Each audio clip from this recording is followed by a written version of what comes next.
Baik, selamat pagi semuanya. Salam sejahtera kita semua. Assalamualaikum. Saya melanjutkan pembahasan tentang rekayasa pondasi 1, daya dukung pondasi ya.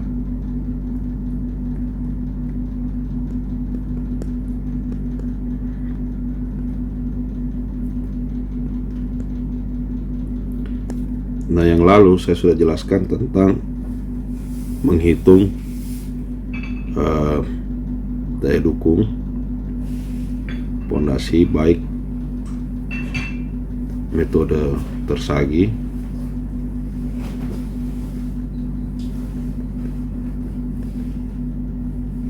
dan juga metode yang lain seperti metode Meyerhof ya, dimana metode Meyerhof ini lebih bersifat umum dan faktor-faktor yang membatasi metode tersagi terkait dengan bentuk pondasi ya, kemiringan lereng atau kemiringan tanah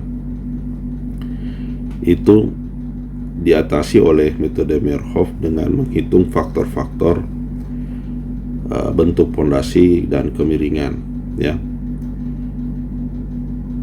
Dan juga saya sudah jelaskan tentang pengaruh muka air tanah terhadap daya dukung pondasi. Nah, pada hari ini saya melanjutkan bagaimana cara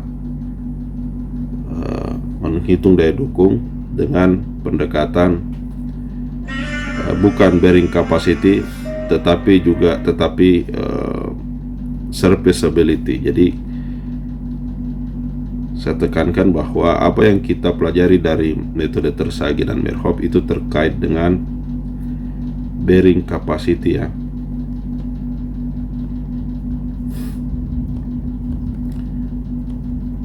Ya, karena di situ kita menghitung Q ultimate, daya dukung batas.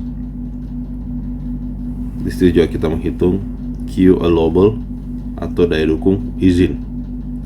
Ya, daya dukung izin terkait dengan faktor keamanan atau safety factor ya. Dan itu saya sudah berikan tugas, baik tugas 1 maupun tugas 2. Nah, pada hari ini konsep bearing capacity ini kita lengkapi dengan serviceability ya. Serviceability yang mana pada konsep ini yang dihitung adalah settlement pondasi. Jadi ada dua aspek yang dikaji untuk menentukan dimensi pondasi, yaitu berapa daya dukungnya dan berapa penurunannya ya. Settlement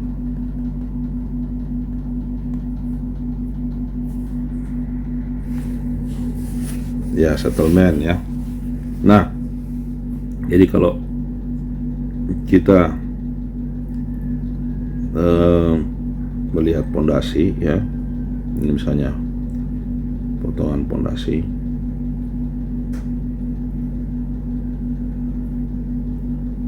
begitu kita berikan beban ya,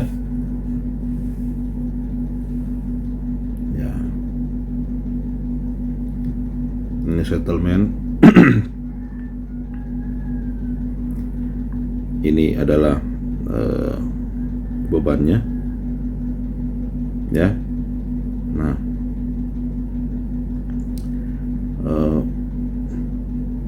ya dia begini gitu ya. Dan ini merupakan Q ultimate. Nah, itu adalah pendekatan bearing capacity ya, berapa settlement yang terjadi dengan pemberian beban pada pondasi sehingga terlampaui, dan itu menjadi bearing capacity ya. Nah, tetapi di dalam konsep serviceability dia tidak berbicara tentang bearing capacity saja, tapi berbicara tentang layanan pondasi. Jadi gedung dalam suatu gedung atau bangunan, settlement juga merupakan aspek yang harus dipenuhi, ya. Nah, misalnya suatu bangunan memang pondasinya masih berfungsi baik, tapi kalau dia mengalami settlement, itu dalam tinjauan serviceability itu tidak memenuhi, ya. Karena kalau dia terjadi settlement, boleh jadi bangunannya miring tapi tidak runtuh. Nah,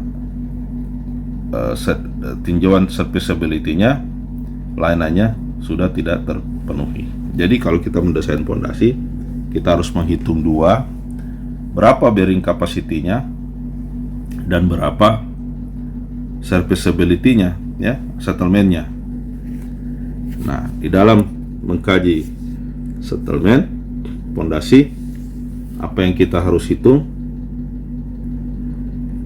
Yang kita harus hitung adalah terkait dengan tegangan vertikal, ya,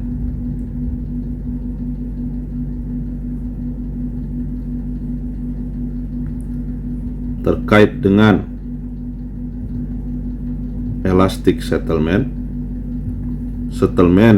yang terjadi karena pengaruh elastisitas, ya, kita meminjam kembali hukum Hooke, dan juga settlement konsolidasi, ya. Kalau settlement konsolidasi terkait dengan perubahan tekanan air pori, ya. Jadi 3 aspek tegangan vertikal, elastic settlement, dan consolidation settlement, itulah yang menjadi pokok dari bagaimana cara menghitung serviceability atau settlement. Oke, yang pertama adalah tegangan vertikal. Jadi kalau ada pondasi diberi beban yang berubah di sini, ya, adalah perubahan tegangan vertikal pada tanah akibat adanya tambahan beban pada pondasi. Jadi kalaupun dia settle di sini, itu terjadi akibat tegangan vertikalnya bertambah, sehingga kalau ada tegangan vertikal pada sebuah medium atau medium ini adalah tanah, maka dia memberikan respons elastis, dia mengalami settlement. Itu terkait dengan elastic settlement. Atau kalau misalnya dia berubah tekanan air porinya, maka dia juga mengalami konsolidasi. Nah, pertama kita harus mengkaji tegangan vertikal.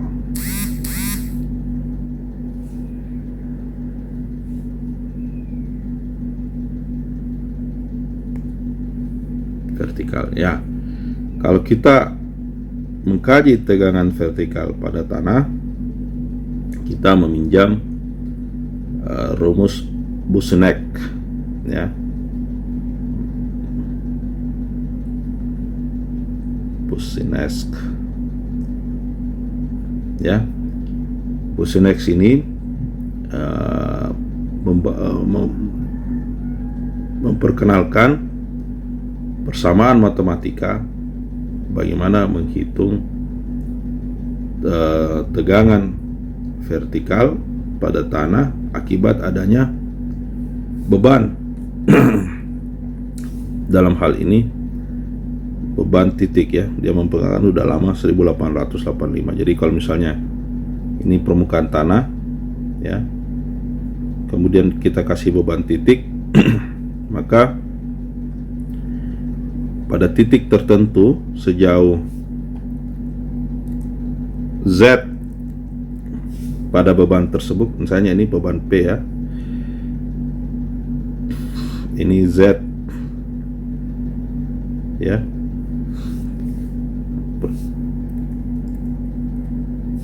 maka pertambahan sigma delta sigma pada titik A sejauh Z dari titik P itu sebesar delta sigmanya sebesar 3P 2Pi Z pangkat 2 1 ditambah R Z pangkat 2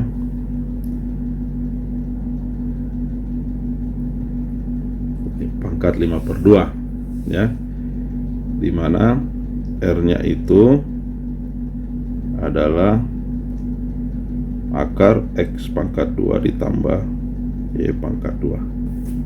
Apa itu X? Apa itu Y? Ya, jadi kalau kita kaji dari 3 dimensi ya, ini sumbu X, ini Y ya, ini P nya,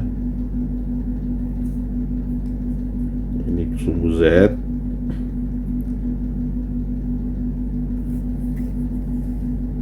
ya, maka titik A nya ini dikaji dalam jarak 3 dimensinya ya, titik A. Titik A ini berjarak sejauh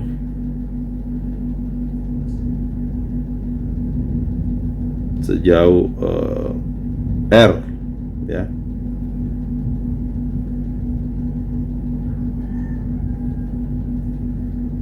R dari titik P kalau di permukaan, tapi kalau di kedalaman dia berjarak Z. Jadi titiknya ini koordinatnya adalah X, Y, Z ya. Nah itu, jadi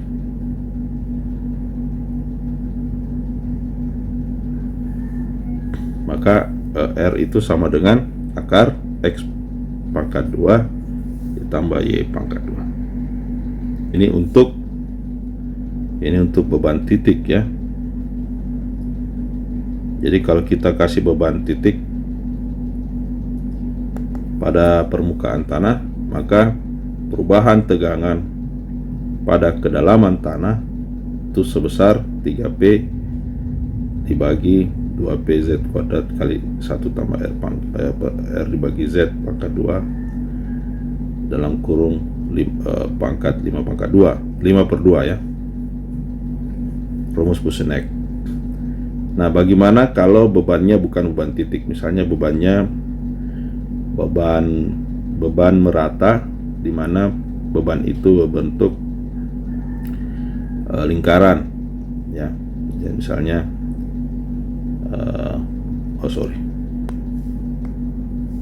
banyak lingkaran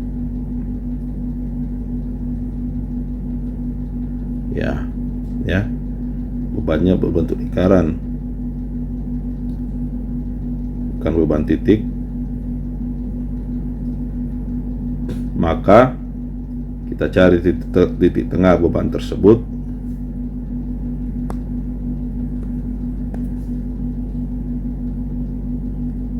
Titik tengahnya B/2 jari-jarinya ya. Kemudian ini sejauh R, misalnya kita ada elemen ya, elemen sejauh DR, ini R, kemudian sudutnya sebesar d theta ya. Nah, berapa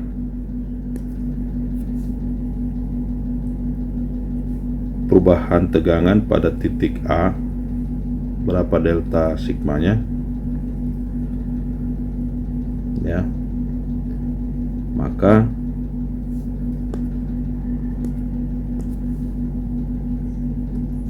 delta sigmanya sama dengan,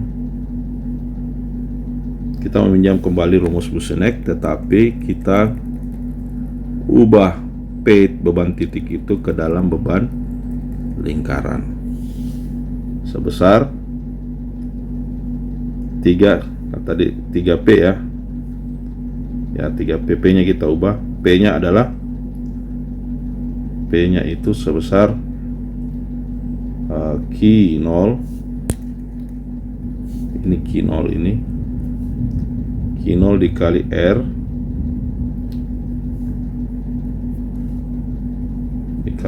dikali d theta dr,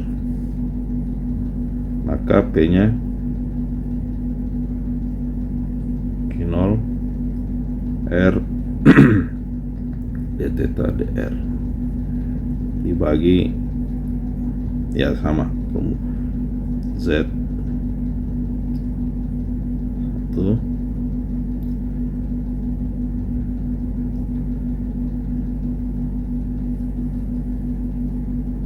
ya. Jadi delta sigmanya sama dengan 3Q0 R d theta kali dr dibagi 2pz dan seterusnya ya. Sama dengan rumus Boussinesq, cuma dia ubah P nya, beban titik menjadi beban lingkaran. Nah, berapa delta sigmanya, karena dia d sigma, kita integralkan saja ini ya, ini menjadi theta, sudutnya dari 0 ke 2pi ya. Kemudian untuk R nya juga dari 0 ke B/2 ya. Nah, 30 R d theta dr per 2pz.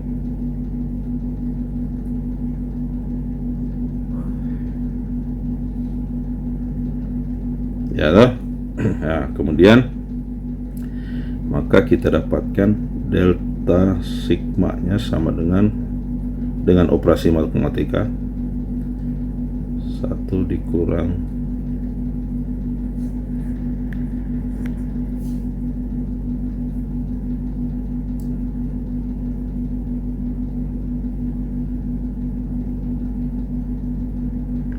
dua Z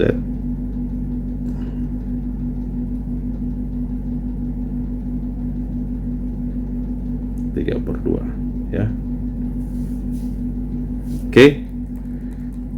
Nah, dimana B nya itu tadi adalah diameter ya. B nya itu diameter, Z kedalaman ya. Nah, kalau kita lihat di buku Braja ya, tabel 51, silakan Anda melihat tabel 51. Di situ ada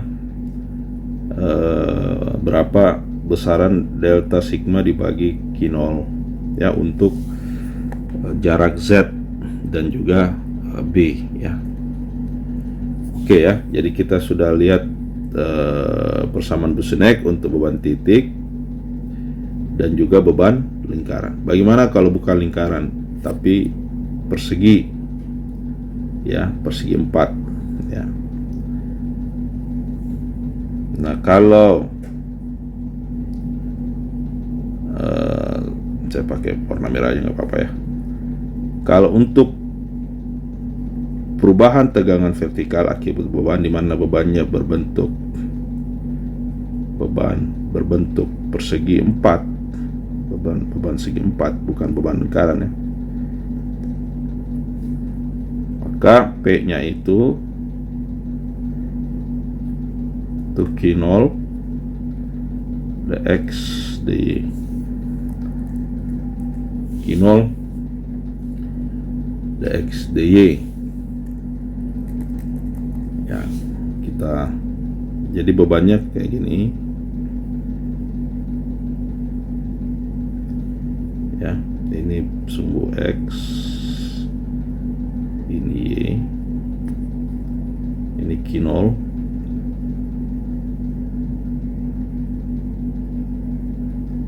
Taruh ada elemennya seluas dy kali dx. Kemudian kita mau kaji titik A sejauh Z, ya, dimana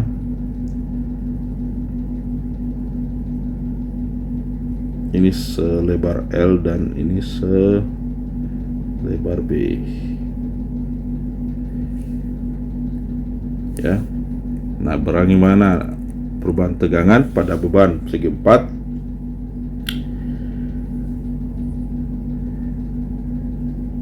Maka delta sigma itu karena dp-nya Q0 dx dy, ya, kita masukkan rumusnya Bisnek, ya, 3 Q0 dx dy dikali Z pangkat 3 2P X tambah Y tambah Z.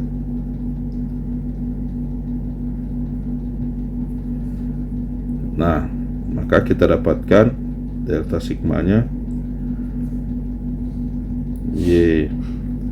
Y-nya 0 sampai Y-nya sama dengan L. Kita integralkan lagi, X-nya 0, X-nya sejauh B. Yang kita integralkan adalah Q0 dx dy 2pi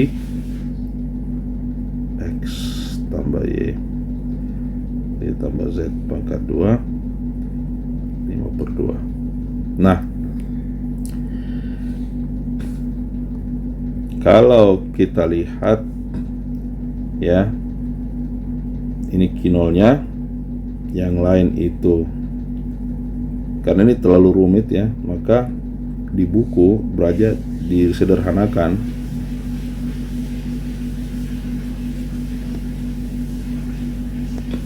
Menjadi Q0 dikali I, ya. Nah, dimana I-nya sama dengan 1/4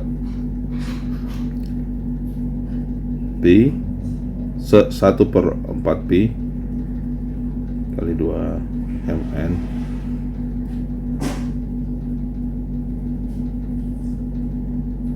M pangkat 2 tambah N pangkat 2 tambah 1, ya,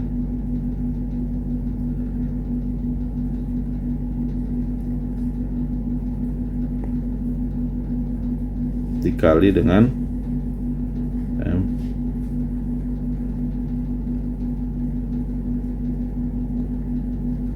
tambah 1 ditambah tangan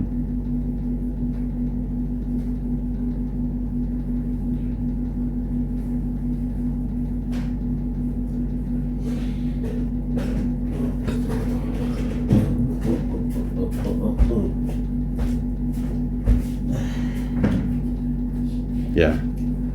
Ini rumusnya, ya. Ininya itu adalah panjang rumusnya 1/4 pi, ya, dimana M-nya itu sama dengan B per Z dan N-nya adalah L per Z.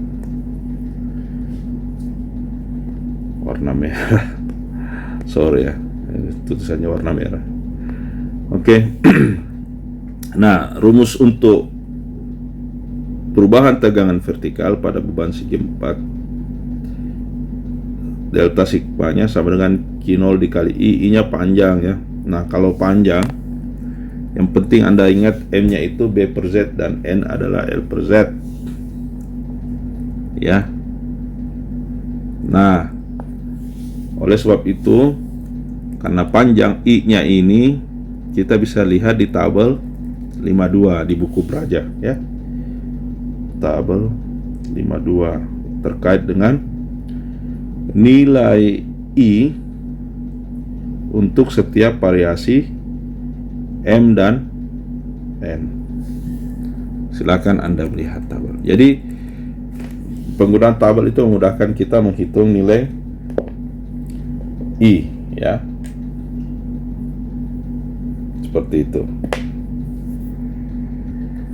Nah, kalau kita ingin menentukan ya beban perubahan tegangan di bawah beban segi 4 ya. Di bawah beban segi 4. Misalnya tegangannya bukan di sudut. Kalau di sini kan di sudut dia ya, rumusnya. Di sudut. Nah, kalau di titik apapun yang kita ingin ya, ingin hitung perubahan tegangan di titik apapun. Coba kita lihat misalnya gambar ini.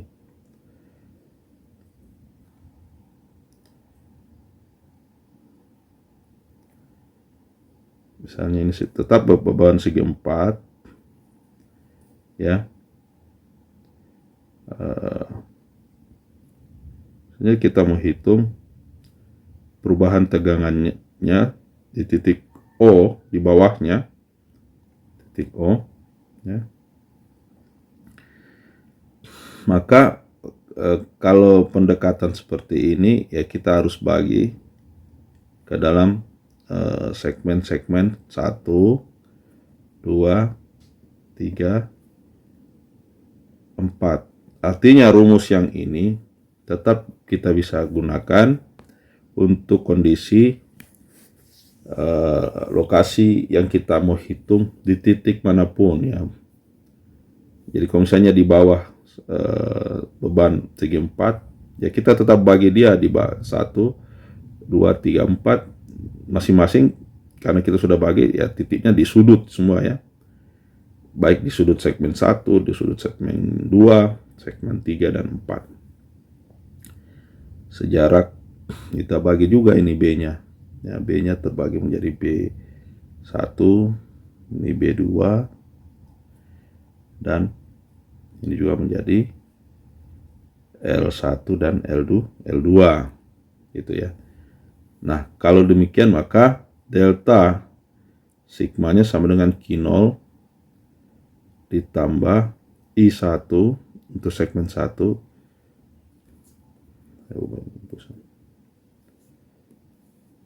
Maka delta sigmanya sama dengan Q0 I1 ditambah I2 segmen 2, I pada segmen 3 dan I pada segmen 4 ya.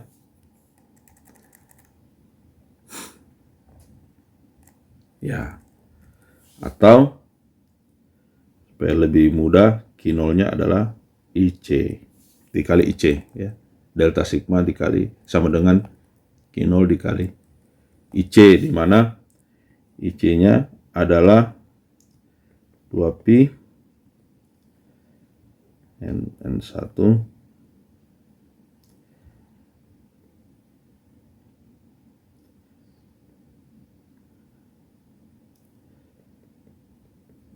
ya, 1 ditambah 2N1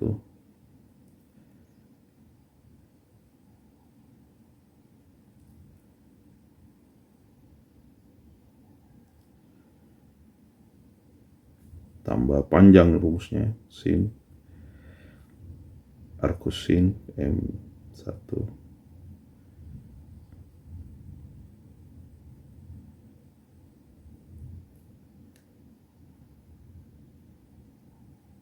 dikali akar 1 ditambah N1 kuadrat ya. Ya, dimana MM1 sama dengan L per B, dan N1 sama dengan ZB per 2. Nah, untuk IC-nya, lihat tabel pada buku Braja, lihat tabel 53, di mana IC untuk setiap variasi M1 dan N1. Ya.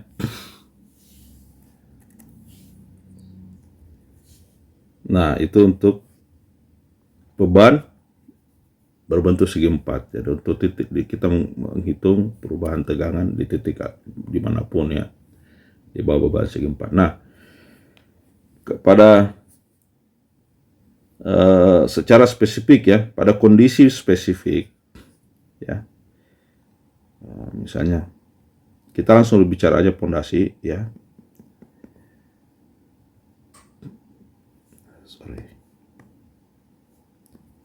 Ini pondasi. Kita ingin tahu berapa perubahan tegangan yang terjadi di bawah pondasi ketika kita memberikan beban ya pada pondasi. Jadi bebannya, taruhlah beban sendiri dulu lah ya, beban sendiri sebesar Q0 ya, lebar pondasinya B, maka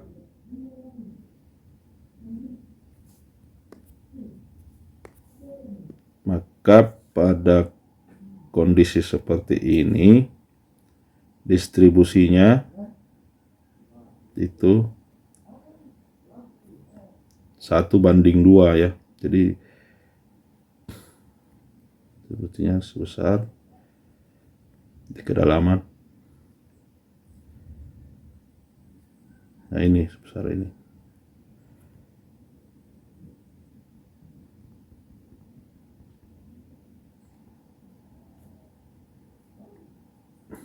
Sedalam Z ya. Jadi ini 1:2 ya. Jadi perubahan tegangan di bawah pondasi sejauh Z dari pondasi itu sama dengan delta Z-nya sama dengan Q0 dikali B dikali L per B ditambah Z L ditambah Z ya. Nah, ini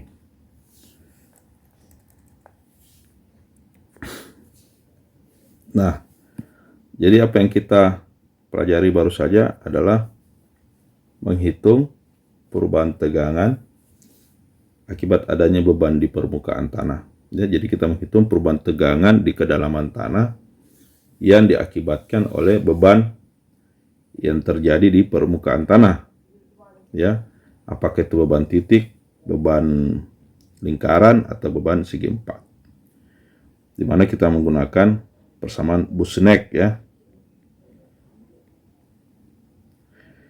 Nah, Boussinesq ini syaratnya adalah tanah itu homogen ya, homogeneous ya, seragam, elastik, dan isotropik ya. Namun kalau untuk kondisi kalau tanahnya sendiri tidak homogen, heterogen, misalnya terdapat kalau ini kan tanah di permukaan itu homogen, kita menggunakan rumus Boussinesq. Tapi kalau misalnya tanah itu berlapis-lapis di mana lapisannya tidak sama ya, maka kita menggunakan persamaan Westergaard.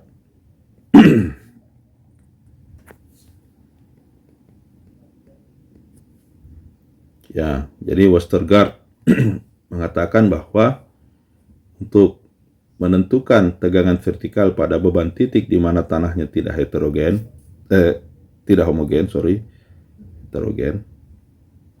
heterogenis, ya, tetap elastik dan isotropik, maka Westergaard memberikan rumus yang baru, ya, yaitu delta sigmanya adalah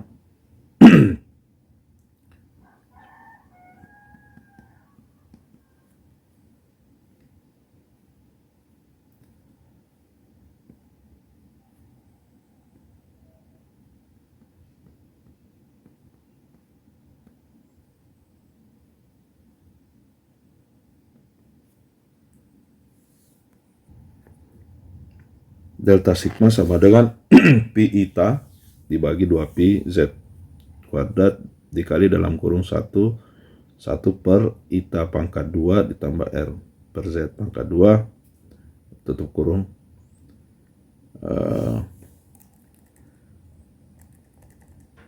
3/2, ya, pangkat 3/2. Nah, di mana setiap lapisan-lapisan ini, ya, misalnya ini batu, ya, memiliki mu yang berbeda-beda, ya, Poisson ratio yang berbeda-beda. Jadi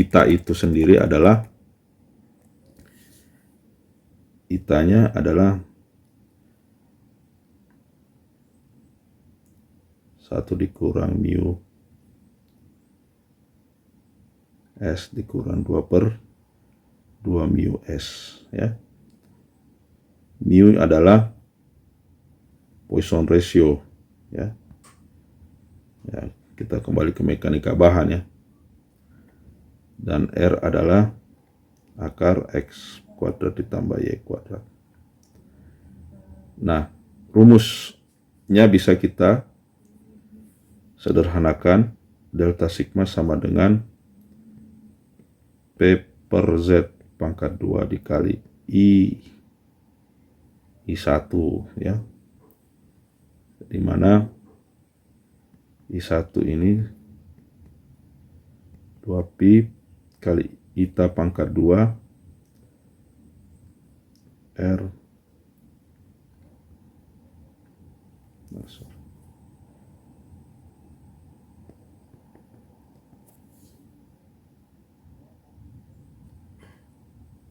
eta Z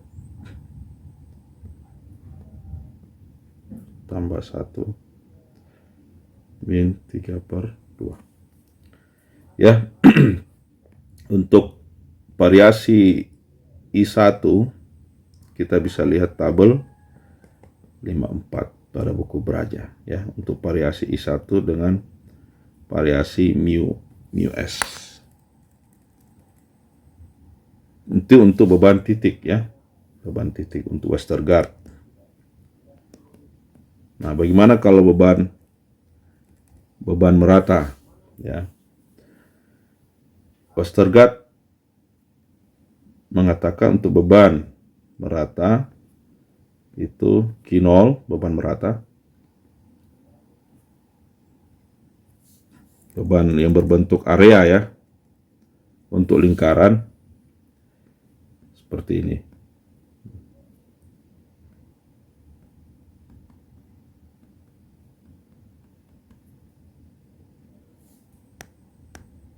Dua Z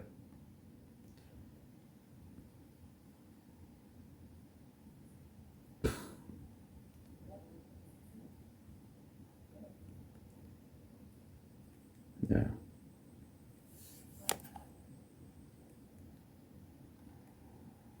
Sedangkan untuk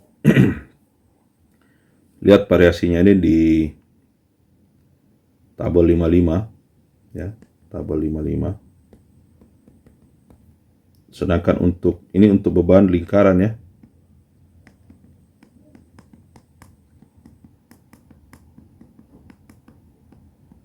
Untuk beban persegi 4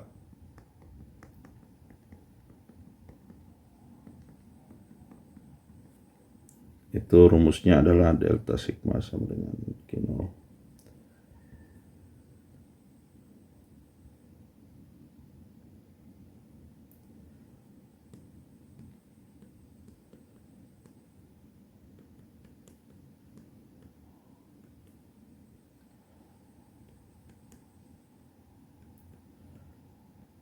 ya, ya, di mana M sama dengan B per Z dan N sama dengan ya, N sama dengan L per Z.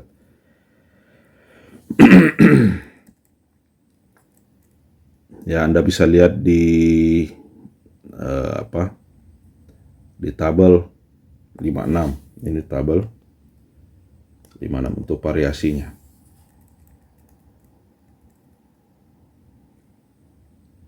Nah, sekarang kita masuk ke elastic settlement. Jadi saya sudah bahas tentang bagaimana menghitung perubahan tegangan di kedalaman tanah akibat adanya beban di permukaan tanah. Bebannya bisa beban titik, beban luasan, ya, baik itu luasannya, areanya adalah berbentuk lingkaran dan juga areanya berbentuk persegi 4. Kita menggunakan rumus Boussinesq kalau dia tanahnya homogen.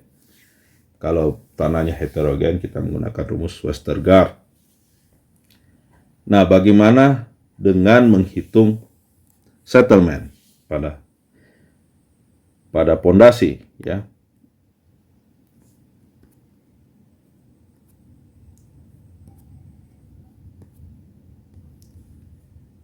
Jadi elastic settlement elastis pada pondasi, ya.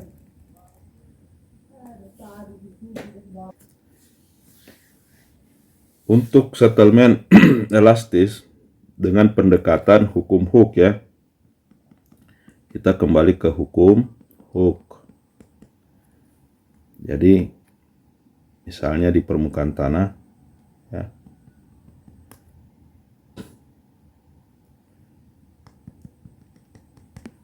ini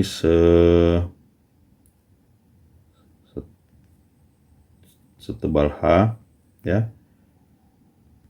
Kemudian di permukaan tanah itu ada beban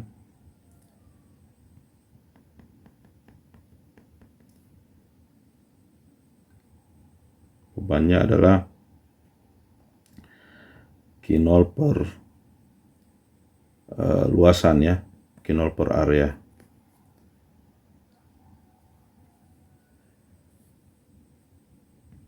Kita tinjau elemennya, mana di sini adalah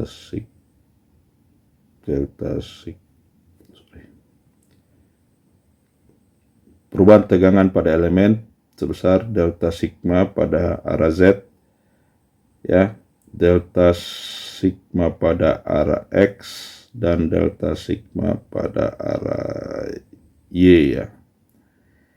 Ya. Ini sumbu Z, ya. Sumbu Z. Nah, untuk settlement ingat bahwa settlement elastik itu adalah regangan yang kita hitung, ya. Settlement itu terjadi pada sumbu Z, ya. Pada sumbu Z. Jadi regangan pada sumbu Z dikali dengan jarak itu adalah settlement elastis, karena settlementnya yang kita hitung tidak pada arah sumbu Y dan juga tidak pada sumbu X, tapi pada sumbu Z, ya, sejauh setebal H, ya. Maka regangan itu adalah tegangan per modulus elastisitas, ya. Jadi karena delta, saya tulis saja delta Z per IS modulus elastisitas, ya.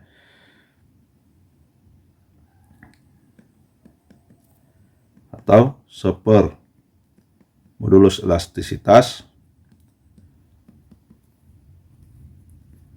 di mana tegangannya adalah Z, ya,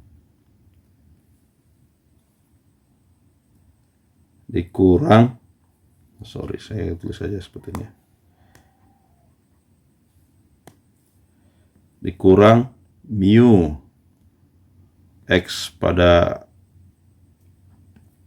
pengaruh pada perubahan tegangan pada sumbu X, dan mu S delta sigma Y ya dz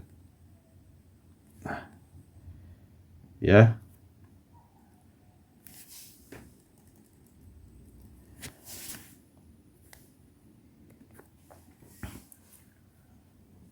Ya, jadi kalau kita menggunakan hukum Hooke, kita akan dapatkan settlement elastis itu adalah perubahan tegangan vertikal yang terjadi akibat adanya beban di permukaan dibagi dengan modulus elastisitas. Nah, ini untuk pendekatan hukum Hooke. Tetapi ya, kita langsung berbicara mengenai pondasi itu sendiri, maka kita menggunakan persamaan yang lebih spesifik ke pondasi. Untuk settlement itu sama dengan elastic settlement sama dengan Q0 dikali alfa beta kali alfa dikali b dash 1 dikali 1 dikurang mu pada tanah mu S dibagi modulus elastisitas pada tanah dikali IS dikali IF ya, dimana Q0-nya ini adalah beban ya yang bekerja pada pondasi. Q0 adalah tekanan pada pondasi.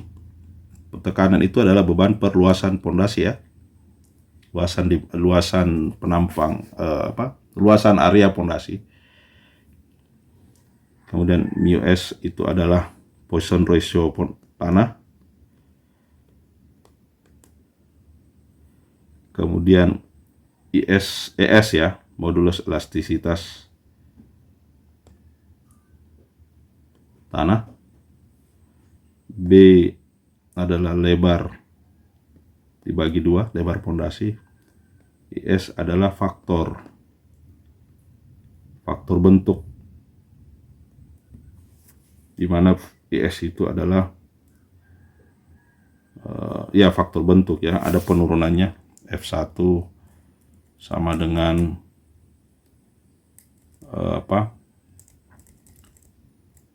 F1 ditambah 1 dikurang 2 mu S dan seterusnya ya. Bisa dilihat di buku Braja penurunannya. Namun yang saya tekankan adalah IS itu bisa kita gunakan tabel ya, sesuai dengan buku textbook yang kita pakai, buku Braja ya.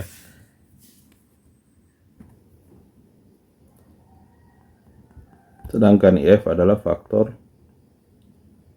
kedalaman ya. Jadi kalau kita gambar pondasinya,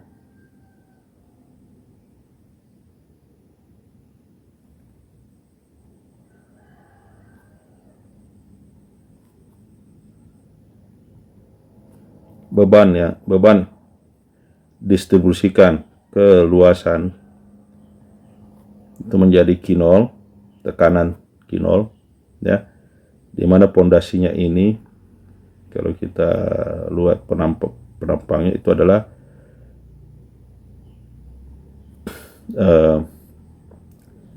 B dikali L ya, lebarnya, mana kedalamannya adalah sedalam DF ya, dan yang kita tinjau settlementnya untuk sedalam H ya. Starting pointnya adalah di bawah pondasi Z ya. Ini tanah, ini mu S, Poisson ratio, dan modulus elastisitas. Nah itu ya. Nah kalau untuk menghitung settlement pada tengah pondasi